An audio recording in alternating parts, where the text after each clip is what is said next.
Hello students, last video में coordinate geometry का introduction दिया आपको, साथ में कुछ स्पेशल पॉइंट्स भी समझाए थे जो 9th क्लास 10th क्लास में स्किप हो गए थे और 11th क्लास की एनसीईआरटी की बुक में भी नहीं दिए हुए हैं, लेकिन उनका use straight line, conic section, जितने भी आगे चैप्टर्स हैं, चैप्टर 10 और 11 उसमें यूज़ होता है और 12 में भी यूज़ होता है, इसलिए वो पॉइंट्स कवर करना जरूरी थे। द पॉइंट के नाम से मैंने वो थ्योरी समझाई थी आपको लास्ट वीडियो में।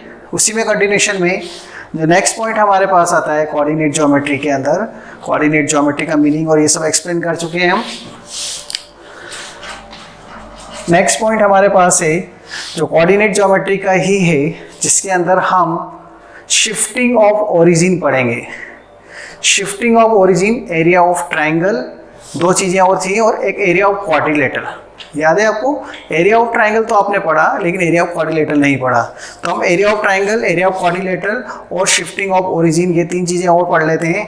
इसमें स्टार्ट करते हैं हम थर्ड पॉइंट।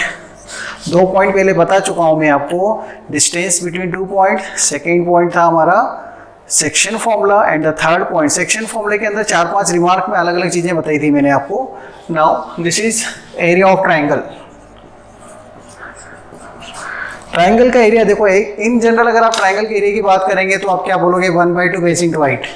एक कॉमन आंसर आता है 1/2 बेस इंटू हाइट, लेकिन ये ज्योमेट्रिकल फॉर्मूला है। अगर हमें इसे एल्जेब्रिकली फाइंड करना है तो हम ये वाला फॉर्मूला यूज करते हैं इस ट्राइंगल के एरिया को फाइंड करने के लिए। ऐसा बोला जाता है कि इन वर्टाइसेस के कोऑर्डिनेट्स दे दो। ये कोऑर्डिनेट्स दे दी हमने आपको, x1 y1, x2 y2 और x3 y3। इसकी हेल्प से इस ट्राइंगल के एरिया को फाइंड करना है, जिसके अंदर बेस और हाइट की जरूरत ही नहीं है। डायरेक्ट ये फॉर्मूला लगाते हैं हम, area of triangle 1/2 x1 y2 minus y3 plus x2 y3 minus y1 plus x3 y1 minus y2। इस फॉर्मूले का यूज करके हम ट्राइंगल के एरिया को फाइंड कर सकते हैं। और आप एक चीज ऑब्जर्व करना है कि इस फॉर्मूले को स्टूडेंट्स याद रखने में थोड़ी सी प्रॉब्लम भी आती है उन्हें। x1 x2 x3 लिख देते हैं, फिर y2 minus y3 y3 minus y1 and y1 minus y2। इसको इस तरीके से भी याद रख सकते हैं। This is the one way of remembering. Right here x1 x2 x3 x1 y1 y2 y3 y1। In this way you write in the right side for remembering this formula. After expanding this formula, when you will expand this, multiply this x1 y2 x1 y3, जो आपको मिलेगा उसको direct याद रखने का तरीका बता रहा हूं। देखो x1 y2 मतलब आप यहां लिख दें x1 y2 minus x2 y1 plus x2 y3 minus x3 y2 plus x3 y1 minus x1 y3। This is the another way of remembering this formula. अगर आप इसको एक्सपांड करेंगे ना तो यही आंसर आएगा आपके पास एक्सपांड करने के ऊपर। So this is the area of triangle. देखो ट्राइंगल का एरिया एल्जेब्रिकली फाइंड कर रहे हैं। This is the reason only we know it is coordinate geometry. Then if delta equal to 0 we say points are collinear. Points are collinear, क्योंकि अगर area of triangle 0 हो जाएगा तो points कैसे हो जाते हैं? एरिया ऑफ ट्राइंगल 0 होने से पॉइंट्स कैसे हो जाते हैं? कोलिनियर हो जाते हैं। If area of triangle is given, suppose it is given k, if area of triangle is given, if delta equal to k, use plus minus signs. That means if area of triangle is given, then you take plus minus k. That means you write it as plus minus k. Don't write only k. You will get the two values of unknown whatever is given in the problem. जो भी problem में unknown दिया होगा वो आप find कर पाएंगे। ये area of triangle का फॉर्मूला था, ये आपने 10th में पढ़ लिया है। इसके बाद नेक्स्ट पॉइंट आता है area of quadrilateral.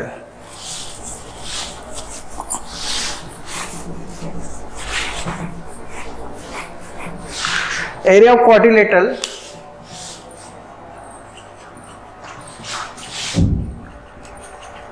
area of quadrilateral, any quadrilateral with 4 vertices x1 y1, x2 y2,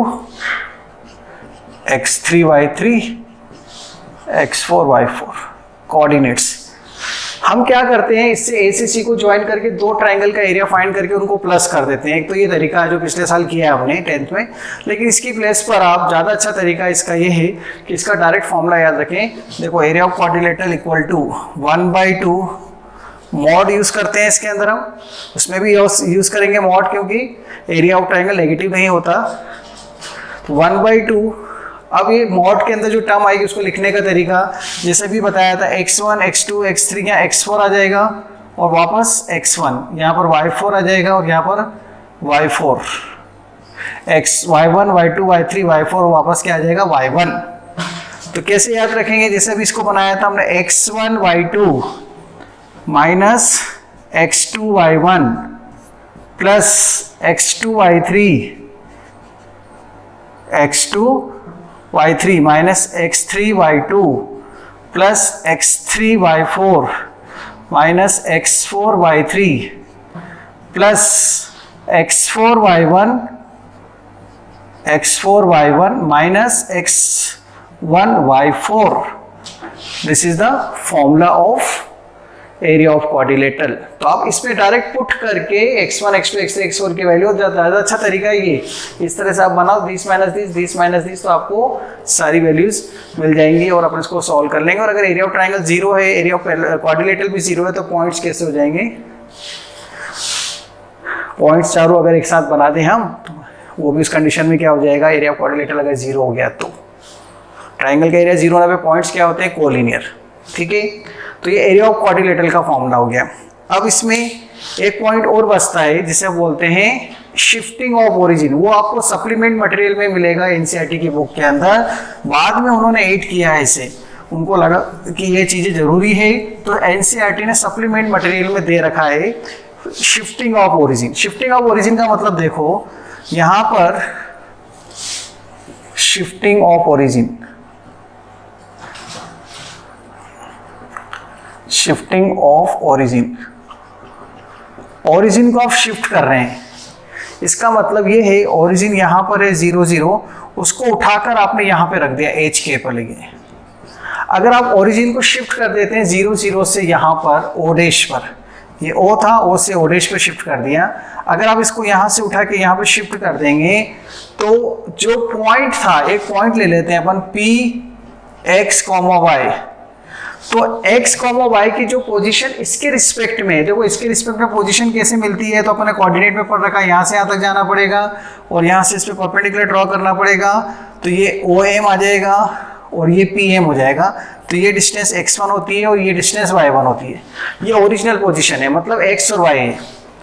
x1 y1 ले लेते हैं, सॉरी, तो ये x1 y1 हो गया, और we can take x and y also, no problem, xy। अब हमने क्या किया, इस पॉइंट को वहीं रखा, लेकिन इसके रिस्पेक्ट में जब डिस्टेंस फाइंड करेंगे तो क्या वापस x आएगी या y आएगी, नो, कुछ और आएगी ना इसके रिस्पेक्ट में। तो मान लेते हैं वो कुछ और क्या है, x डैश y डैश, उसी पॉइंट के कोऑर्डिनेट है, लेकिन ये x dash y dash o dash के रिस्पेक्ट में और x और y o के रिस्पेक्ट में। मतलब ओरिजिन को यहाँ से यहाँ शिफ्ट करने पर कुछ ना कुछ कोऑर्डिनेट में चेंज आएगा। वो कोऑर्डिनेट मैंने x डैश y डैश ले लिए। मान लो मैं वहाँ रूम है मेरा, इस रूम में मैं उस जगह खड़ा हूँ, उस कॉर्नर को मान लेता हूँ ओरिजिन, और मैं यहाँ खड़ा हूँ, तो मेरी जो पोजीशन है, और अगर मान लो उस कॉर्नर को थोड़ा इधर आगे ले आऊँगा, कॉर्नर थोड़ा आगे आ गया, तो मेरी पोजीशन चेंज हो जाएगी। उसके रिस्पेक्ट में, नए कॉर्नर के रिस्पेक्ट में, नए ओरिजिन के रिस्पेक्ट में मेरे कोऑर्डिनेट चेंज हो जाएंगे, मैं पास में आ जाऊँगा ना उसके, अभी दूर हूँ उससे। तो वही चीज़ है कि यहाँ पर अभी हम इसके रिस्पेक्ट में फाइंड कर रहे हैं, और अब हम यहाँ पर चले गए तो कोऑर्डिनेट्स में क्या चेंज आया है। तो कोऑर्डिनेट्स में चेंज फाइंड करने के लिए x डैश y डैश में चेंज कैसे फाइंड करें, तो देखो उसके लिए हम क्या करेंगे, यहाँ से ये o डैश है ना, यहाँ से परपेंडिकुलर ड्रॉ कर देते हैं, तो ये h हो जाएगा और ये k हो जाएगा। इसको l दे देते हैं, इसको n नाम दे देते हैं, ये परपेंडिकुलर। ठीक है, अगर मैं आपसे पूछता हूँ कि यहाँ से यहाँ तक की डिस्टेंस कितनी, तो आप बोलेंगे y है सर, ठीक है, और यहाँ से यहाँ तक ये k, ये रेक्टेंगल बन गया, तो ये भी k हो जाएगा, तो ये k आ जाएगा यहाँ पर, ये k है, तो ये बचा हुआ कितना हो जाएगा, Pn equal to y minus k, this is y minus k, Pn। और ऐसे यहाँ से यहाँ तक x से पूरा, देखो ये x है और ये h है, तो ये बचा हुआ कितना हो जाएगा, x माइनस h, तो ये भी कितना हो जाएगा, x माइनस h। तो वैसे तो यहाँ से यहाँ तक की जो डिस्टेंस है इसके रिस्पेक्ट में हमने जो एक्स डैश ली है वो ये है, दिस इज एक्स डैश। यहाँ जैसे अपन ने यहाँ से यहाँ तक एक्स लिया था ना, इसके रिस्पेक्ट में, ओ के रिस्पेक्ट में। अब ओ डैश के रिस्पेक्ट में ये डिस्टेंस एक्स डैश है और ये डिस्टेंस कितनी है, वाई डैश है, ये एक्स डैश है ओ डैश के रिस्पेक्ट में। तो इसका मतलब क्या हुआ, एक्स डैश किसके इक्वल हो गया, x minus h. So x dash equal to x minus h और y dash equal to y minus k. मतलब x equal to x dash plus h and y equal to y dash plus k. ये shifting of origin का relation है। मतलब origin को 0 0 से अगर हम h के पर लेके जाएंगे तो उस पॉइंट के पोजीशन में जो चेंज आया, मतलब उसके कोऑर्डिनेट, पोजीशन तो वही है, पोजीशन तो वही है, वो व्यक्ति वही खड़ा हुआ है, वो पॉइंट वही है, पर उसके कोऑर्डिनेट चेंज हो जाएंगे क्योंकि ओरिजिन को शिफ्ट कर दिया आपने। अपन वहाँ कॉर्नर पे खड़े होकर अभी देखते हैं मेरी पोजीशन, उस कॉर्नर को शिफ्ट करके आगे ले आए और अब मेरी पोजीशन देखेंगे तो मेरे कोऑर्डिनेट नए वाले कॉर्नर के रिस्पेक्ट में कुछ और होगी कि नहीं, चेंज हो जाएगी। तो वो नई कोऑर्डिनेट्स क्या होते हैं, एक्स डैश वाई डैश, और उसका रिलेशन नए कॉर्नर पॉइंट से, मतलब नए शिफ्टिंग ऑफ ओरिजिन से क्या होता है, वो ये रिलेशनशिप होती है। तो एच और के आपको जनरली क्वेश्चन में दिए होते हैं, आंसर एक्स डैश और वाई डैश में फाइंड करने होते हैं। यही बोलते हैं शिफ्टिंग ऑफ ओरिजिन। बहुत इंपॉर्टेंट कंसेप्ट है, बहुत जगह यूज होता है। मॉड फंक्शन, ट्रिग्नोमेट्रिक फंक्शन, इसमें हम इसको आगे हायर क्लासेस में तो खैर यूज होना ही है 12th क्लास के बाद भी, और 12th क्लास के अंदर भी कई जगह हम इसका यूज करते हैं शिफ्टिंग ऑफ ओरिजिन का, जिससे प्रॉब्लम सॉल्व इजीली हो जाते हैं अगर कंसेप्ट क्लियर हो तो। इसके क्वेश्चंस, इससे रिलेटेड जो फर्स्ट पॉइंट, इससे रिलेटेड क्वेश्चन जैसा मैंने आपसे कहा एनसीईआरटी की बुक में नहीं है, लेकिन हमने अपने चैप्टर्स में इसको तैयार किया है, आपके लिए स्पेशल क्वेश्चंस बनाए हैं जो आपके कंसेप्ट को क्लियर करेंगे। इसे हम नेक्स्ट वीडियो के अंदर आपके सामने लेकर आएंगे कि किस तरह से इस चैप्टर के क्वेश्चन को सॉल्व करना है, जबकि एनसीईआरटी में नहीं दिए हैं। बहुत इंपॉर्टेंट क्वेश्चन है जो आगे के क्वेश्चंस में हेल्प करेंगे, आगे की क्लास में भी हेल्प करेंगे। वीडियोस अगर आपको अच्छी लगी है तो उसको लाइक जरूर करें और अपने फ्रेंड्स के साथ में शेयर करना बिल्कुल ना भूलें, और चैनल को तो जरूर से सब्सक्राइब करें।